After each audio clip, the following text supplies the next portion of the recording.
Hey, good afternoon, everybody. I'd like to start out by saying that very proud of this Old Dominion football team. The way we battled today for 60 minutes. Could not be more proud of a group of guys. We came in here an injured football team. We had 4 defensive starters that were out for the year, another 9 defensive players that were hurting today. We started our best wide receiver, Nick Mayers, at corner today in this football game.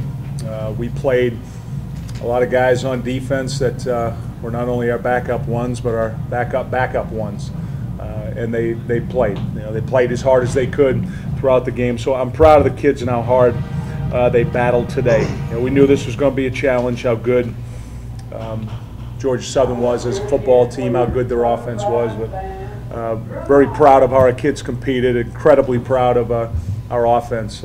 Taylor Heineke today played as well as you can play as a quarterback. And in fact, now for his season, he throws 25 touchdown passes and 1 interception on a Hail Mary at the end of the Towson game.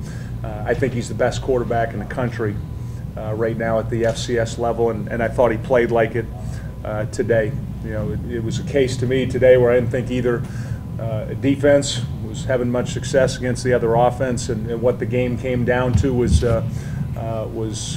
what I'll call a call that I didn't fully agree with at the end. I was certain that we would run the bounce kick and that Blair Roberts, number 80, had caught the ball on the 40-yard line. From my vantage point, it looked like he was right on the 40 when he high-pointed that ball, and with 39 seconds left in the game and 2 timeouts, I not only thought we were going to score, but at that point I had already planned we were going to go for 2 and win the game. So it's disappointing that it came down to that, but I'm very proud of our team's performance, and I'll take questions. What were the officials telling you after, because it looked like there was a long discussion before they made their decision on that? I was told that the line judge on the opposite side of the field saw that the ball did not travel the full 10 yards. Based on the rule, the kicking team cannot touch the ball until it's traveled 10 yards, and his explanation to me was actually it wasn't the guy on the other side, but it was the guy on the near side, said after they conferred that they were both in agreement that the ball did not travel the 10 yards. So they're the officials. They're an all-star crew, and that's how they saw it. Coach, what's the most disappointing thing about the loss? The fact we couldn't stop them. It was a helpless feeling, not being able to get stops. And there were times defensively when I felt like we could stop them, but just overall, Scott, it was a very helpless feeling knowing that we could not stop their offense. Early in the week, Coach, you said that you felt pretty good about going up against their offense when you practiced during the week. Mm-hmm. How much different was it when you were practicing against than what you saw up there? Oh, I felt very good about our preparation. Ronnie and the other guys on defense, they put in more time than they had all year preparing for it. And, we didn't see much different today from them. What hurt us in this football game is we did not tackle well. We just did not tackle well. We were in position to make tackles, and we didn't do it, and that was the difference in our inability to stop them. Ronnie, did you feel at one point confident that you're going to stop them sometime? Yeah, I mean, it was just a situation where you kind of know what they're running. It's not a secret. Like I said, the big triple option offense is just all about execution, and I feel like, like I said, there were some points we had them in 3rd and longs, and we had some success. We had them to tackle for loss. We had a couple sacks. Like we put them in bad positions, but then in crucial points we just let them off the hook, and then that was just the most frustrating part of it. It was just the constant, inconsistency. You know what I mean? It's just like, you stop them 1st down, stop them 2nd down, stop them 3rd down, or if they go for it on 4th or even a long 3rd down, and they'll just, like I said, they'll somehow convert. And like I said, that was due to missed tackles and some misassignments, and like I said, that's all on us as players. Ronnie, how disappointing was it? You had them 1st and goal, they got backed up on the holding penalty. It was 1st and 29. They still weren't that whole sequence for a touchdown. It's constant consistencies. It was just just frustrating because I feel like we had all the ability to to stop this team, stop their offense, But we just, I guess, I don't, it just like I said, they converted, they made a play where we didn't in crucial situations, and that's what cost us the game. Ronnie, stay right there. What do you guys take from this loss, from this experience in the postseason? This is, this postseason, just being able to, just being in the postseason is the best experience of my life. Just being here at Old Dominion has been the best experience of my life, and and I take a lot from it. I take a lot of memories. We got, we had a big win last week, and even though it's a tough loss, and it's upsetting. It hurts right now, but there's so many good things just about being in this playoff atmosphere that most people don't get an opportunity to. Even back when I was at Hofstra, none of the guys when I was there got that opportunity. So I took it to heart that I got this, and I just hope that the underclassmen that are coming up next year just learn from this experience and hopefully learn from our mistakes and just capitalize on different situations to grow from it, and hopefully, like I said, Old Dominion. I have all confidence. Hopefully, we'll be back here next year. Could you pass the mic down to Taylor so we can get that? Taylor, I just wonder how you would describe today's game. What it was like. It was a shootout.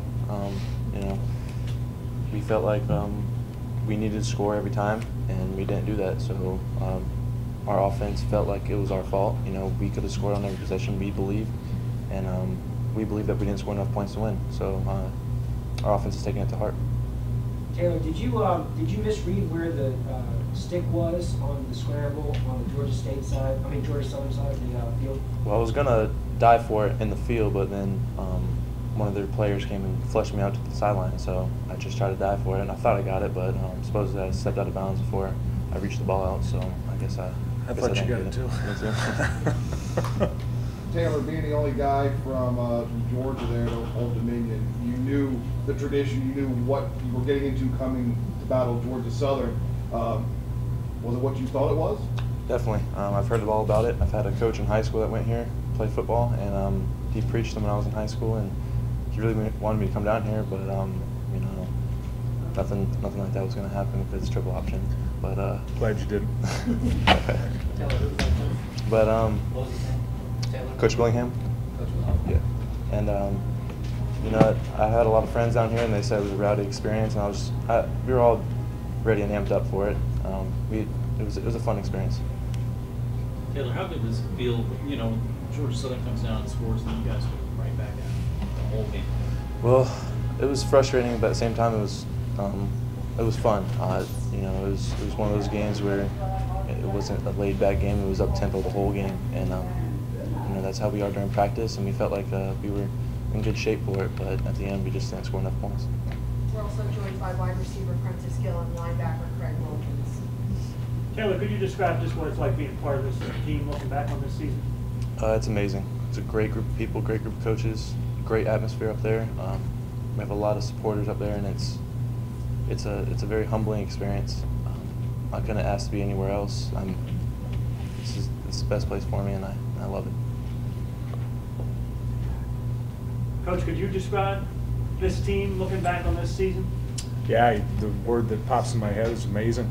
I mean, what an amazing ride to be a team that's in our third year, first year playing in the CAA.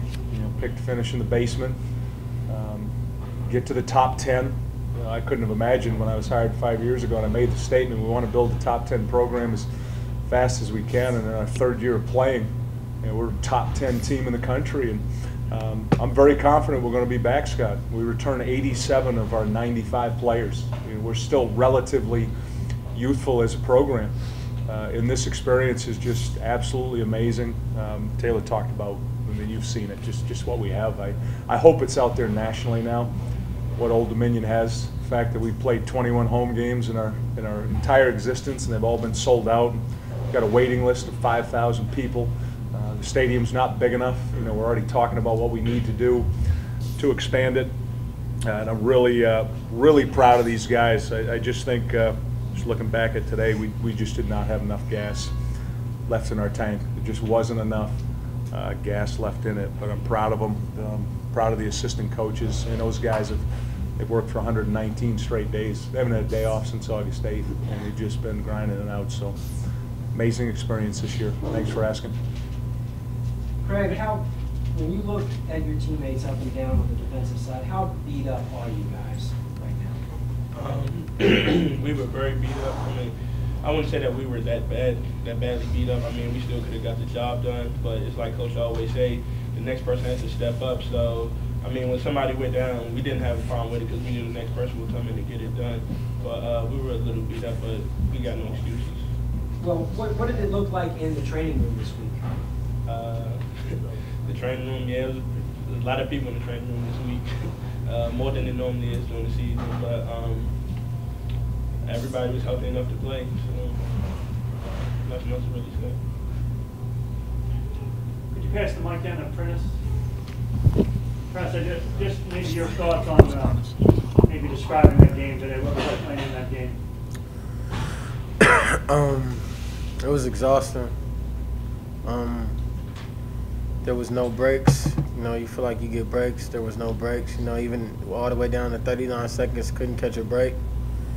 And I don't know. I'm proud of the team. Like I don't feel like people left anything out. You know, I don't feel like people took plays off today. You know, I just exactly what Coach Wire said. I just feel like we just didn't have enough gas. Like it was just we needed that little push, and we couldn't get it. We couldn't get it the whole day. How special for you to be a part of this team? It's amazing. It's amazing. You know, when I first committed, you know, I second guessed it sometimes, but I feel like I made the best decision of my life. This is the best experience I ever had, ever playing football. You know, I haven't been to the playoffs since I was like 11 years old.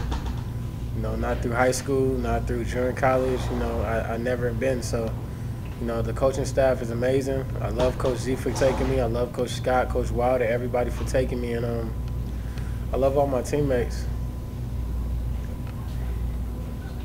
Well said, man.